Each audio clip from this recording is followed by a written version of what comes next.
নমস্কার বন্ধুরা, welcome to my channel Mithu Rana Johnson. আশা করি সকলে সুস্থ আছেন ও ভালো আছেন। আজ আমি নিয়ে চলে এসেছি দুর্দান্ত স্বাদের অত্যন্ত লোভনীয় চিকেন চাপ রেসিপি।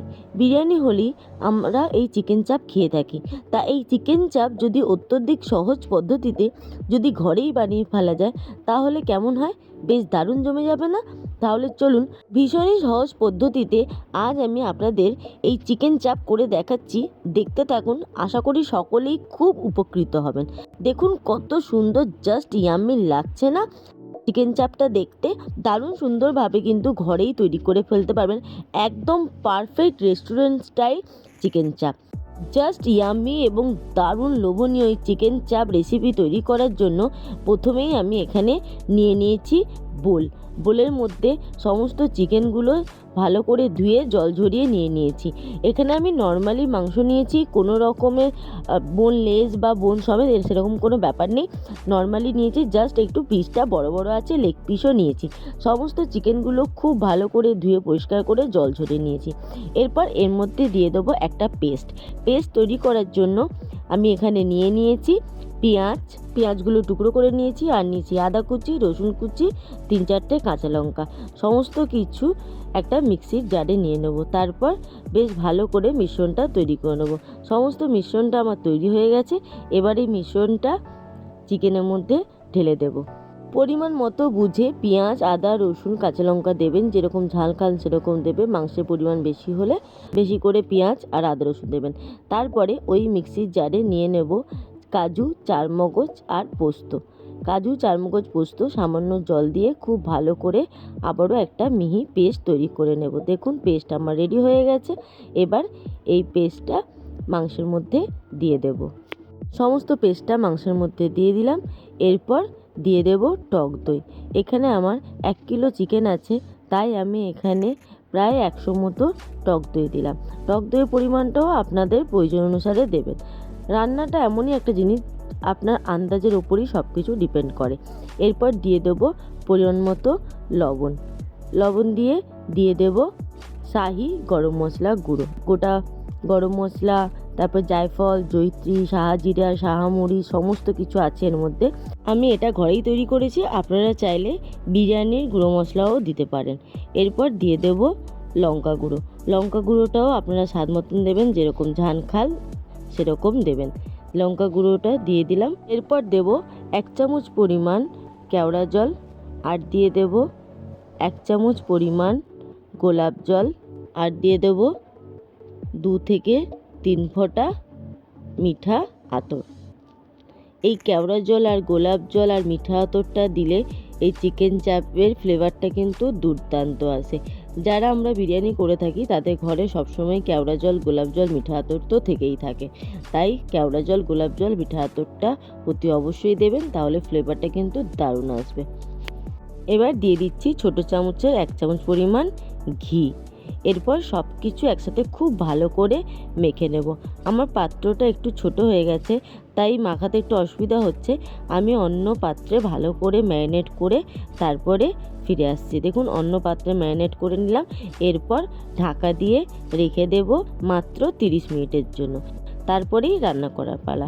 রান্না করার জন্য গ্যাসে প্যান বসিয়ে দিয়েছি। প্যান বসিয়ে দিয়ে দেব সামান্য পরিমাণে সাদা অয়েলটা খুবই কম আছে। অয়েলটা গরম হয়ে এলে দিয়ে দেব সমস্ত ম্যারিনেট করা চিকেন। খুব সহজে কিন্তু হয়ে যায়। আপনারা চাইলে পেঁয়াজ, আদা, রসুন, কাজু, চারমগজ, পোস্ত একবারেই পেস্ট করে নিতে পারেন। আপনারা চাইলে শুধু লেগ পিসও করতে পারেন, বা চাইলে আরও বড় পিসও নিতে পারেন। দেখুন সমস্ত কিছু একসাথে আমি প্যানে দিয়ে দিলাম। কোনো আলাদা আলাদা স্টেপ বাই স্টেপ করলাম না। অনেকে পেঁয়াজ বেরেস্তা করে তারপরে পেস্ট করে, সেই সবের কোনো ঝামেলা নেই। এখানে একবারেই শুধু মাখিয়ে রেখেই দমে বসিয়ে দিতে হবে। সমস্ত চিকেনটা দিয়ে বাটির মধ্যে যে গ্রেভিগুলো ছিল সমস্ত কিছু দিয়ে ঢাকা দিয়ে রেখে দিলাম 10 মিনিট। 10 মিনিট বাদে ফিরে এলাম। দেখুন কত সুন্দরভাবে টক দই আর চিকেনের থেকে জল বেরিয়েছে। এই চিকেনের আর টক দইয়ের যে এক্সট্রা জলটা বেরোয়, এই জলেই কিন্তু সমস্ত চিকেনটা সেদ্ধ হয়ে যাবে। গ্যাস এই সময় লো টু মিডিয়াম ফ্লেমে রাখতে হবে। হাই করে দিলে জল শুকিয়ে যাবে, চিকেন সেদ্ধ হবে না। আবারও আমি গ্যাসটা হাই টু মিডিয়াম করে দিলাম। আগে করেছিলাম লো টু মিডিয়াম, এরপর হাই টু মিডিয়াম করে দিয়েছিলাম। বেশ ভালো মতো 10 মিনিট রান্না করে নিলাম। দেখুন গ্রেভিটা বেশ সুন্দর ঠিক তৈরি হয়ে গেছে। প্রায় সমস্ত জলটাই কিন্তু শুকিয়ে এসেছে, খুব সুন্দরভাবে তৈরি হয়ে এসেছে আজকের রেসিপি চিকেন চাপ। কত সহজে ঝটপট ঢাকা চাপা দিয়েই কিন্তু তৈরি হয়ে গেল চিকেন চাপ রেসিপি। জাস্ট অসাধারণ হয়। রেস্টুরেন্ট থেকে কিনে খাওয়ার কিন্তু আর ঝামেলা থাকবে না। দেখুন আমি খুব ভালো মতো নিচের দিক থেকে নাড়িয়ে নাড়িয়ে ওপর দিকে করে দিলাম, তারপরেই গ্যাস বন্ধ করে দেবো। একদম সহজে ঝটপট তৈরি হয়ে গেল আজকে আমার রেসিপি চিকেন চাপ। কি সুন্দর না! আমিও কোনোদিন আগে করতাম না, ভীষণই ভয় পেতাম এই এত ঝামেলার জন্য, কিন্তু একবার এইভাবে আমি যখন করে দেখলাম দুর্দান্ত লাগলো, তাই আপনাদের সাথে শেয়ার করলাম। গ্যাস বন্ধ করে ঢাকা দিয়ে স্ট্যান্ডিং টাইমে রেখে দিয়েছিলাম। দেখুন কালারটা জাস্ট অসাধারণ এসছে। একদম গরম গরম পরিবেশন করে দেবো আজকের আমার রেসিপি চিকেন চাপ। দারুণ লোভনীয় হয়েছিল খেতে।